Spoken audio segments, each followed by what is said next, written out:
Now that I finally had my first real-life interaction with the Rivian R1T, I've been thinking more and more about the actual cost of owning this truck. Which brings me back to a conversation I had with Tracy a few months ago. You may remember part 1 of this interview where Tracy talked about the culture of Rivian she gleaned from her visit as one of the first pre-order customers to ever drive the R1T. But I've held on to this portion of our interview for a bit, mainly because I thought it would be more valuable to us all now that we're closer to actually dropping some serious and very real cash for our Rivians. And indeed, this turns out to be a very useful interview for me, and hopefully to you as well, in thinking about the differences in costs between the R1T and other similar trucks. And, spoiler alert, even though the R1T is at a challenging price point for many, it's actually more reasonably priced than it appears once you consider some of the factors Tracy talks about here. So I kind of grew up in a household where my parents were like, it has 4 wheels, it costs $18,000, it's a new vehicle, it's going to do the same thing as a $75,000 vehicle. It's going to get you from point A to point B. And I mean, that made a lot of sense, just fiscally making smart decisions. So after I put in the reservation and, kind of figure out, okay, this is going to be a $70,000 truck, an $80,000 truck, a $90,000 truck. Obviously, that's way above and beyond anything I've ever spent on a vehicle. So I decided to go with my natural self, and I was like, it's time for a spreadsheet. Let's start a spreadsheet and figure this out. And are you a spreadsheeter by nature? I am not only a spreadsheeter, I love working in VBA, which is behind Microsoft Excel. I have a ball with it. It's fun.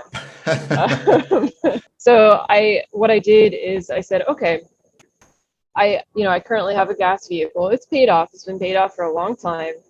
What does it look like owning my current vehicle against the electric vehicle? And I found every dollar I possibly could. So how much did I initially spend on the vehicle? How much were taxes? How much was all that? And then my dad was a trucker and he kept a logbook. Like he had to legally keep a logbook. And I was like, oh, I really like that. And so I keep logbooks for my vehicles. When I go somewhere, I write it down and where I went and the distance. And if I do fuel, then I'll write down how much fuel was. If I do maintenance, then I'll write down, the maintenance costs. So just a basic 101 of what I did. So that was easy. Like I just transferred that into the spreadsheet. And that gave me like a bottom dollar of, okay, I've had the truck for 5 or 6 years now. How much has it cost me up until this point? And then I did the best that I could with the Rivian about how much I thought the truck was going to be, how much is it going to charge, how much is it going to cost to charge. And then when I broke it down at the end of the day, I came out to, I'm going to hit an equal point, like a breaking point between the two vehicles at 10 years. And then the next question I had to ask myself was, well, how long do I typically own vehicles? Well, on average, I tend to own my vehicle for about 10 to 12 years. So okay. I wanted to make sure that I was going to pass that threshold because otherwise it was going to cost me more money to own an electric vehicle than a gas vehicle because of the initial price point.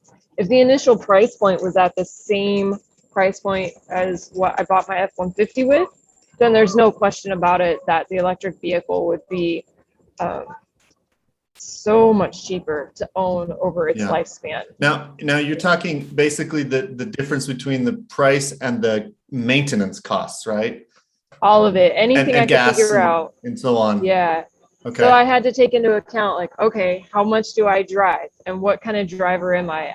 I'm a pretty like, I'm a pretty safe driver, but I do drive a lot. And so how much the tires cost, how often am I rotating? All of it. I did as much as I could and put it together. And it was about 10 years was about the breaking point where it evened out. And then after that 10-year point, it was going to cost me less to have the R1T than the F-150. Okay. So just to be clear, so at 10-year point, even though the initial price of the EV of the Rivian is going to start higher, the maintenance and usage costs are lower. So eventually it crosses over with the F-150, for example. And at that point, for you, it's about 10 years. Yes. Now, how is that number going to change for somebody, let's say somebody who drives who's taking it off-roading all the time and is having to replace tires often, or is maybe not using it at all. Like maybe it sits in the garage once, and only takes it out once every couple of weeks. How do you think that's going to change?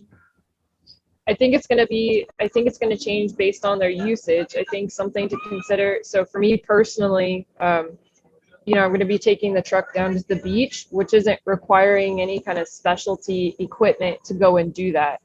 And I'm not going to be going out very often. It's going to be kind of like a weekend vehicle for quite a while until I finish up what I'm doing with work.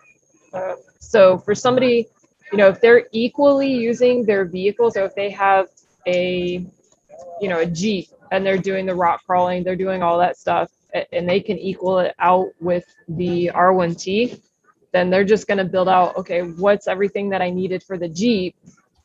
Okay, what am I going to need for the R1T, or is it already built into the price? And they break that down, and eventually they're going to see that cross point.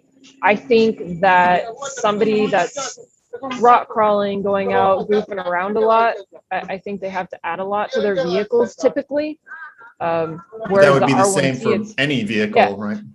For the R1T, it's already ready to go. So I think that they're going to see, closer to, let's say, like 6 years than 10 years. You figure the equipment, the cost to put it on, the time to put it on, going out, testing it. If anything breaks, now it's on your dime because maybe the warranty is no longer, it's voided. Whereas the R1T, it's all built into it.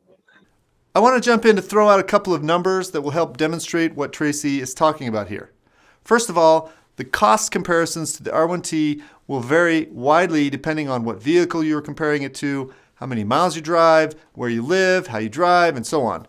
So you can do your own calculations, but I want to bring up just a couple of notable expenses to make this cost curve favorable to the Rivian: fuel and maintenance. First, there's the cost of fuel. If you take the U.S. average price for gas today and compare that to the national average for a kilowatt hour of electricity, you get a pretty big difference in cost per mile. Multiply those by the average miles driven, and the difference over 10 years is more than you might think. And secondly, with regards to the cost of maintenance, since electric vehicles have far fewer moving parts, there are a lot fewer things to break, so we can expect maintenance costs to be lower. For comparison, here's CarMD's list of the top 10 vehicle check engine repairs from 2020. I know this isn't a direct comparison, but of course, none of these are problems that any EV will face. And with regards to the base price, you may have heard that Ford's electric pickup, the F-150 Lightning, is a lot cheaper than the Rivian R1T. Well, the base model is, but it only has 230 miles of range. Beef up the trim levels to something closer to the R1T, and you'll see the price jumps up pretty quickly. But hey, at least the lovely crack is included. And lastly, I'll bring up Rivian's unique approach to customer service, which to me is an important part of the equation. Rivian says they will be using regional service centers, like this one near my home in Denver, and mobile repair trucks, but no dealerships, which for me is a breath of fresh air. I hate dealerships. Rivian is also going an extra mile to assign personal guides for each buyer who are tasked to help smooth out the bumps when buying a new vehicle.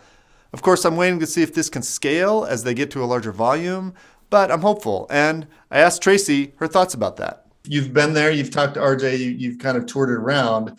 And I know that these are promises that seem to be fulfillable, but is it your impression that they'll follow through on these customer service promises? Yeah, I do, because it's a foundational piece of the company. And any business owner knows when you break your foundation, you're not doing so well, right? Or your customer base completely changes. I don't think RG's looking for a customer base that is okay with I don't want to say a fraudulent entity, but is okay with mediocre. Yeah, like of course. The customer base, they're just solid people, and I think that he's going to want to continue working with that. Well, and at first you'd think, well, that's because they're sort of making some, you might call premium vehicles, but there's also rumors that they're going to be making cheaper ones in the future. Of course, everyone knows that that's their goal. But I get the sense that they're still going to take care of their customers, even with the less expensive vehicles, that they've kind of planned for that. They did. So one of the things they want loyalty. And so if you, like for me, I'm going to buy the R1T today. 10 years from now, if I wanted to upgrade or change over to a new model, something different that he's going to come out with, he's going to offer the highest like buyback than anybody else out there. So you think there'll be some sort of buyback program in the future? I do, or yeah. trade-in or something like that? Yes. Rivian, it's creating a network. It's creating like what we're doing right now, right? We've never met one another, but now we're connecting over a common interest, and Rivian's really the one that facilitated this, right? Yeah. They're the ones that brought the customers up first. We'll have more on this topic in future videos, so please subscribe and hit the notification bell so you won't miss those. Thanks for watching, and thanks of course to Tracy for her time and thoughts. We'll see you in the next one.